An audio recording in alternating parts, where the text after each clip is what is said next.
Selama 8 tahun pernikahan, Pak Yanto dan Bu Rini belum juga dikaruniai anak. Mereka sudah mencoba segalanya.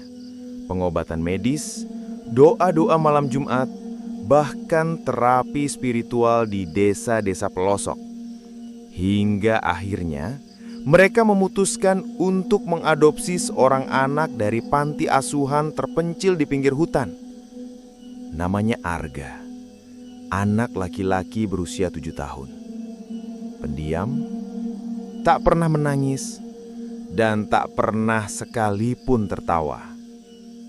Tapi, setelah tinggal di rumah mereka, hal-hal ganjil mulai terjadi.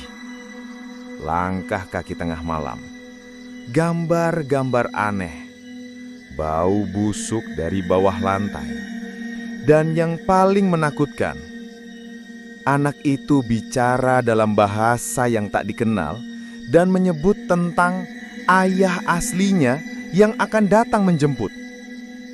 Siapkan kopi dan teh terbaik kamu, dan jangan lupa memakai handset dan matikan lampu. Selamat menikmati ceritanya.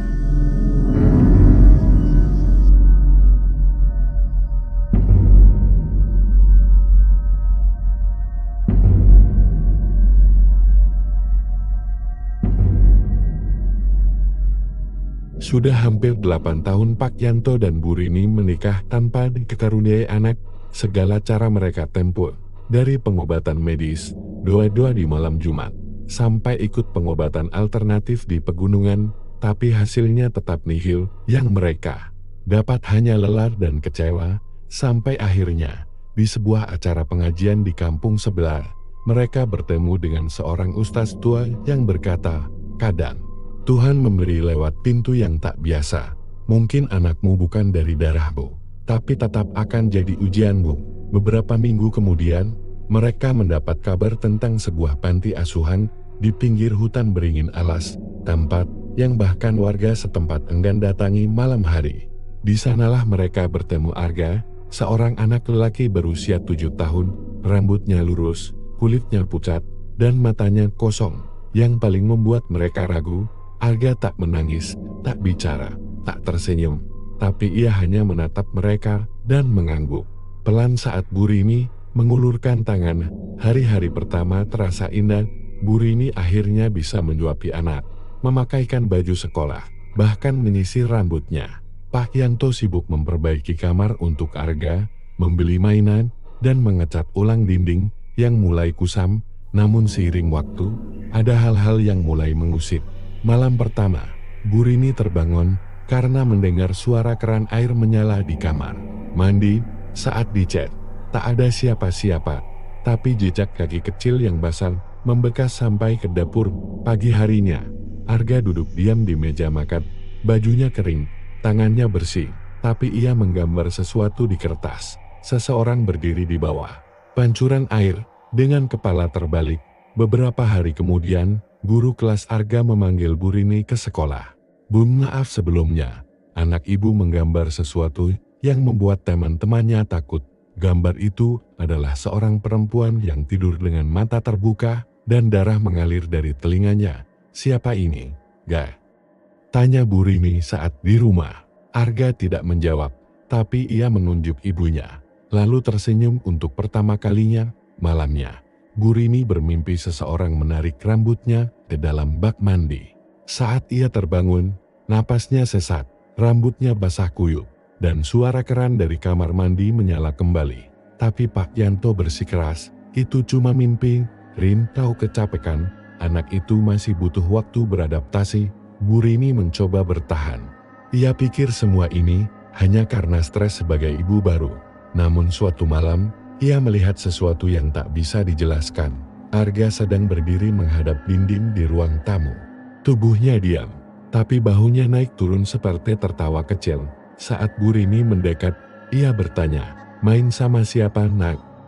Arga menjawab pelan, nyaris seperti bisikan, "Sama ayah asliku, dia datang lagi malam ini." Dan dari pantulan kaca jendela, Bu Rini melihat sosok tinggi kurus berdiri tepat di belakang Arga. Meski saat ia menoleh tidak ada siapa-siapa. Arga semakin sering bicara sendiri, terutama saat semua lampu sudah mati. Ia duduk memunggungi jendela, membelakangi siapapun, sambil berbisik lirih dalam bahasa yang sama sekali tak dimengerti, seolah sedang mengaji. Tapi, suara yang keluar dari mulutnya lebih dalam dari suara anak-anak seusianya. Kadang-kadang, suaranya berubah serak, berat, dan terdengar seolah keluar dari dua mulut sekaligus.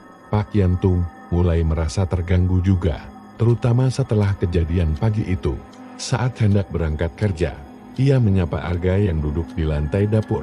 "Arga, jangan duduk di situ kotor." "Nak."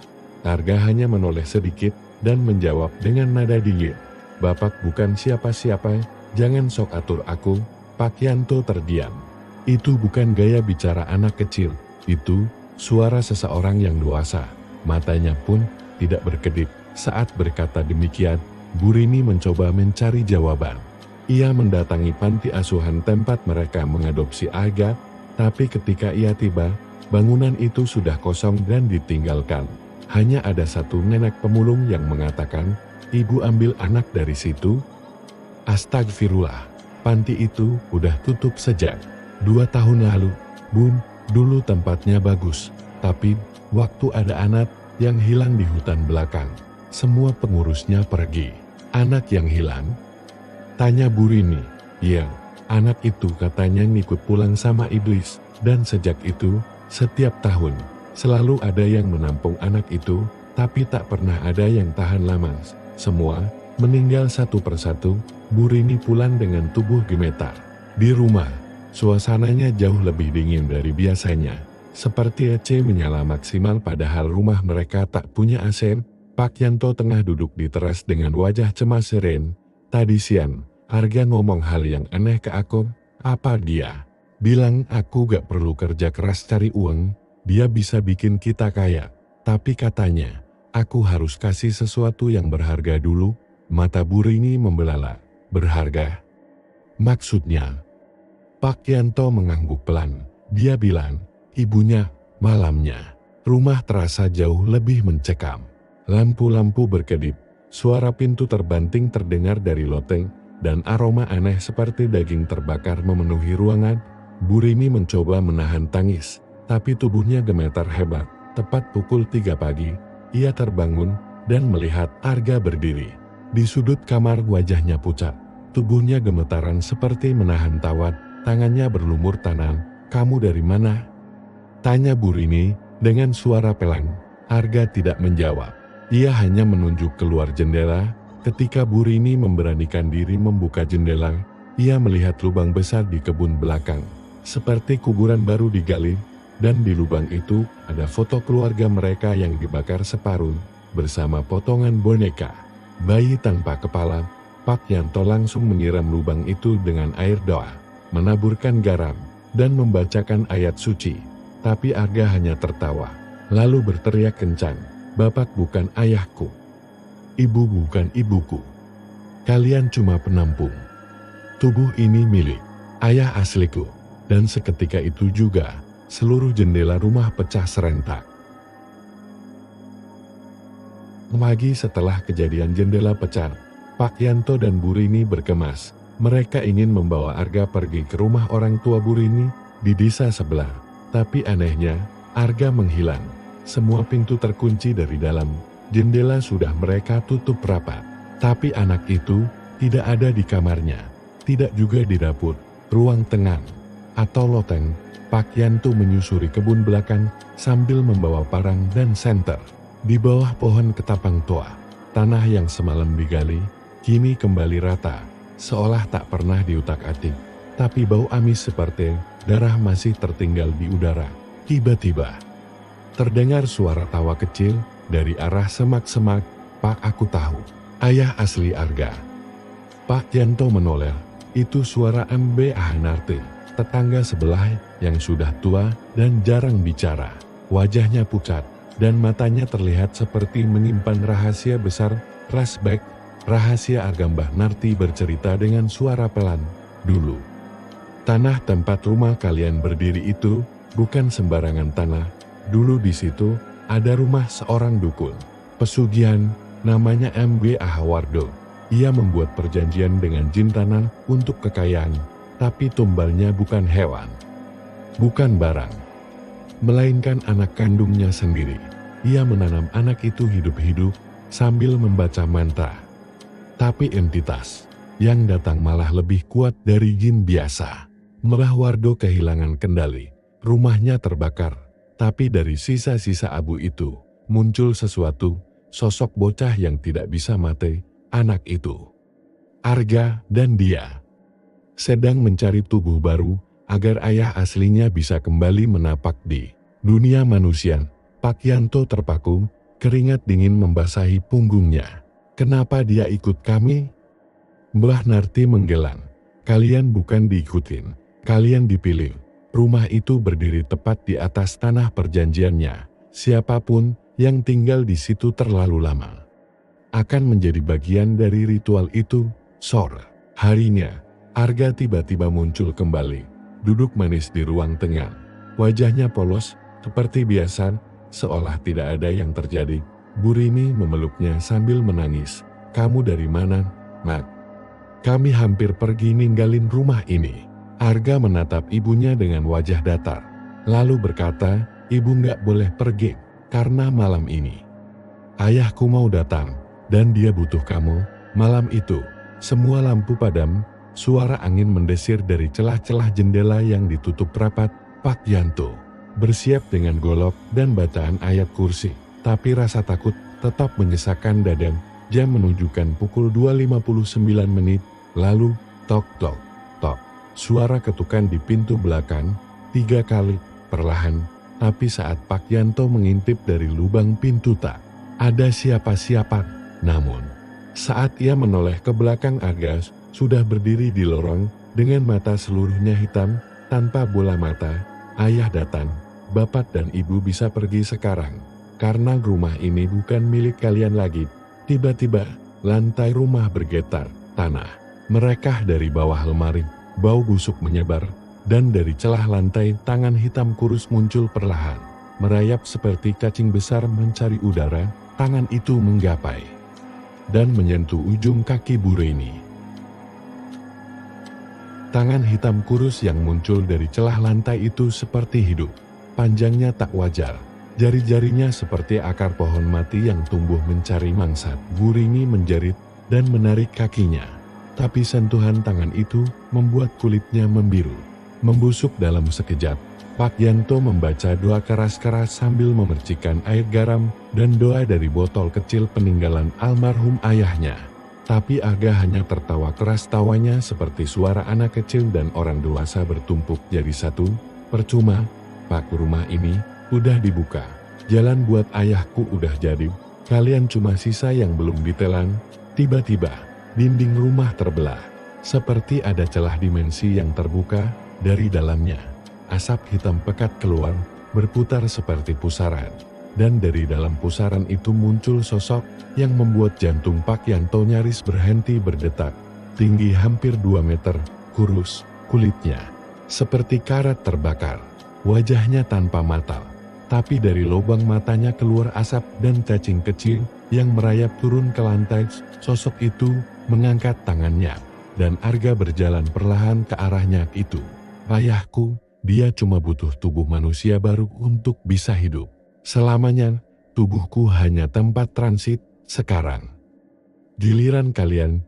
Pak Yanto meraih Burini yang tubuhnya mulai lemas. Ia menariknya keluar dari rumah, tapi di lorong, semua pintu terkunci sendiri. Jendela menutup seperti dihantam ribuan tangan dari luar. Mereka terjebak. Pengakuan terakhir saat mereka mundur ke kamar tidur. Arga berdiri di ambang pintu. Matanya kini hitam sepenuhnya. Suaranya datar, tapi mengerikan. Aku bukan anak kalian. Aku adalah perjanjian. Aku lahir bukan dari rahim, tapi dari tanah dan darah. Kalian yang membawa aku ke sini. Kalian yang membuka jalannya. Dan sekarang, kalian harus membayar. Pak Yanto berlutut, air matanya jatuh. Kalau kau butuh tubuh, ambil aku. Tapi jangan istri saya. Arga menatap, lalu tersenyum tipis. Kamu bukan tubuh yang dia mau. Dia suka yang penuh kasih, yang rela berkorban. Tiba-tiba, sosok hitam itu melesat seperti kabut dan menyatu ke tubuh Burimi. Ia menjerit. Tubuhnya menggigil hebat, mata putihnya berbalik, darah keluar dari mulut, telinga, bahkan pori-porinya. Pak Yanto memeluknya, tapi hanya sesaat. Dalam beberapa detik, tubuh Burimi hancur dari dalam. Ia roboh tak bernyawa. Final. Rumah yang kosong. Beberapa hari kemudian, warga menemukan rumah Pak Yanto kosong. Tidak ada mayat, tidak ada jejak darah. Hanya bau hangus dan tanah lembab memenuhi seluruh ruangan. Tetapi di ruang tengah, ada lukisan krayon tergantung di dinding. Lukisan itu bergambar keluarga bahagia, ayah, ibu, dan seorang anak. Tapi jika dilihat dekat wajah orang tuanya, sudah dicoret dengan tinta hitam, dan hanya si anak yang tersenyum lebar dengan mata merah menyala. Desas-desus mulai menyebar. Rumah Pak Yanto dianggap rumah terkutuk. Banyak orang yang katanya mendengar suara anak kecil tertawa tengah malam dari dalamnya. Dan sesekali, ada yang mengaku melihat seorang anak duduk di depan jendela, menatap keluar seolah sedang menunggu keluarga barunya. Cerita ini hanya satu dari sekian banyak kisah horor yang terjadi di sekitar kita. Dan bisa aja, sosok seperti Arga sedang ada di rumah sebelah lo. Kalau lo suka cerita ini, bantu support channel Al Razi Story dengan cara like, komen, dan subscribe. Biar gue makin semangat ngangkat kisah-kisah horor lainnya yang gak kalah bikin merinding. Terima kasih telah menemani cerita ini di Al Razi Story. Dan sampai jumpa di cerita selanjutnya.